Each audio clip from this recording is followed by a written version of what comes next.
నేటి రాశి ఫలాలు. మేషరాశి వారు ఈరోజు ముఖ్యమైన పనులన్నింటినీ కూడా సకాలంలో పూర్తి చేస్తారు. భూ సంబంధిత కొనుగోలు ప్రయత్నాలు ఎవరైతే చేస్తున్నారో ఆ ప్రయత్నాలు ఈరోజు ఫలిస్తాయి. ఇక కుటుంబ సభ్యుల ఆదరణ అనేది పెరుగుతుంది. ఆర్థిక వ్యవహారాలన్నీ కూడా మొత్తంగా చూసుకుంటే ఆశాజనకంగా ఉంటాయి. ఇక ఈరోజు వృత్తి వ్యాపారాలలో ఎవరైతే ఉన్నారో తమ యొక్క వ్యాపారాలలో నూతన లాభాలను అందుకుంటారు. ఇక ఆధ్యాత్మిక సేవా కార్యక్రమాల్లో పాల్గొంటారు. దేవాలయాలను సందర్శిస్తారు. ముఖ్యంగా దేవాలయాలను సందర్శించినప్పుడు మీరు ముఖ్యంగా గుర్తుంచుకోవాల్సింది మీ ఇష్టదైవం యొక్క ఆరాధన అనేది మీకు మంచి చేస్తుంది. కాబట్టి తప్పకుండా ప్రయత్నించండి. విద్యా ఉద్యోగ వ్యాపార లాభం అనేది కనబడుతుంది. మంచి ధనాదాయం అనేది లభిస్తుంది. షేర్ మార్కెట్లలో ఎవరైతే పెట్టుబడులు పెడుతున్నారో వారు మంచి లాభాలను అందుకుంటారు. ఇక వ్యవసాయదారులకు పంట లాభం అనేది కనబడుతుంది. పాడి పరిశ్రమలో కూడా లాభాలు అనేవి లభిస్తాయి. సోదరుల మధ్య ఏవైతే వివాదాలు నెలకొని ఉన్నాయో అవి ఈరోజు సమసిపోతాయి. అలాగే ఆస్తి పంపకాలలో ఆస్తి లాభ సూచనలు కనబడుతున్నవి. కోర్టు వ్యవహారాలలో ఎవరైతే ఇబ్బందులు పడుతున్నారో వారికి అనుకూలమైన తీర్పు అనేది లభిస్తుంది.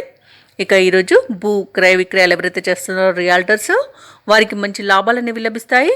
కాంట్రాక్టర్లకు అత్యున్నతమైన కాంట్రాక్టులు లభించే అవకాశం అయితే కనిపిస్తుంది. ఇక విదేశాలలో విద్యాపరంగా, వృత్తిపరంగా, వ్యాపారపరంగా ఎవరైతే నివసిస్తున్నారో వారికి మంచి యోగదాయకమైన కాలంగా ఉంటుంది. ఇక ఉద్యోగస్తులు ఎవరైతే ఉన్నారో వారికి ఉన్నతమైన ఉద్యోగ అవకాశాలు అయితే లభిస్తాయి. ఇక ఎవరైతే నిరుద్యోగులు ఉద్యోగ యత్నాలు చేస్తున్నారో ప్రైవేటు మరియు ప్రభుత్వ రంగ సంస్థలలో ఉద్యోగం లభించే అవకాశం అధికంగా కనిపిస్తుంది. తప్పకుండా ప్రయత్నించండి. ఇక మేషరాశి వారు ఈరోజు తమ మాట తీరుతో అందరినీ మెప్పించగలుగుతారు. ఇక ఈరోజు సత్సంతాన ప్రాప్తి అనేది లభిస్తుంది. దంపతుల మధ్య సఖ్యత అనేది ఏర్పడుతుంది. ఇక వైద్యులకి మంచి అనుకూలత అనేది ఏర్పడుతుంది. ఇక మేషరాశి వారు ఈరోజు ప్రత్యర్థులను కూడా అనుకూలంగా మార్చుకోగలుగుతారు. నిరుద్యోగులకు ఊహించని ఉద్యోగ అవకాశాలు అనేవి దక్కుతాయి. ఇక ఈరోజు మేషరాశి వారికి అన్ని వ్యవహారాలలో విజయం అనేది లభిస్తుంది. గృహాన్ని, స్థలాలను సమకూర్చుకుంటారు. ఇక రాబడి ఆశించినంత లభించడం వలన రుణాలను తీర్చగలుగుతారు.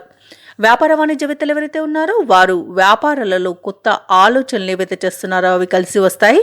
దానితో మంచి లాభాలను అందుకుంటారు. ప్రభుత్వ ఉద్యోగస్తులు ఎవరైతే ఉన్నారో వారికి పనిచేసే చోట కొంత ఊరట అనేది లభిస్తుంది. ఉన్నతాధికారుల నుండి ఒత్తిడిలు అనేవి తొలగిపోతాయి. ఇక కళాకారులకు కొత్త అవకాశాలు అనేవి దక్కుతాయి. ముఖ్యంగా రాజకీయ నాయకులకు మంచి అనుకూలత అనేది కనబడుతుంది. పారిశ్రామికవేత్తలకు మంచి లాభాలు అనేవి లభిస్తాయి. విదేశీయానం చేసే యోగం కూడా కనబడుతుంది. ఇక విద్యార్థులు అనుకున్న ఫలితాలను సాధించగలుగుతారు. మహిళలకి ఉత్సాహవంతంగా ఉంటుంది.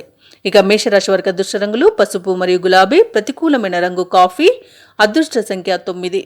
మేషరాశి వారు ఈరోజు శివాలయ దర్శనం చేయడం వలన మంచి శుభ ఫలితాలను పొందుతారు. అలాగే పనులలో వచ్చే ఆటంకాలని తొలగించుకోగలుగుతారు. ఈ వీడియో నచ్చినట్లయితే లైక్ చేయండి, షేర్ చేయండి, అలాగే సబ్స్క్రైబ్ చేయడం అసలు మర్చిపోవద్దు. అంతా శుభమే జరుగుతుంది.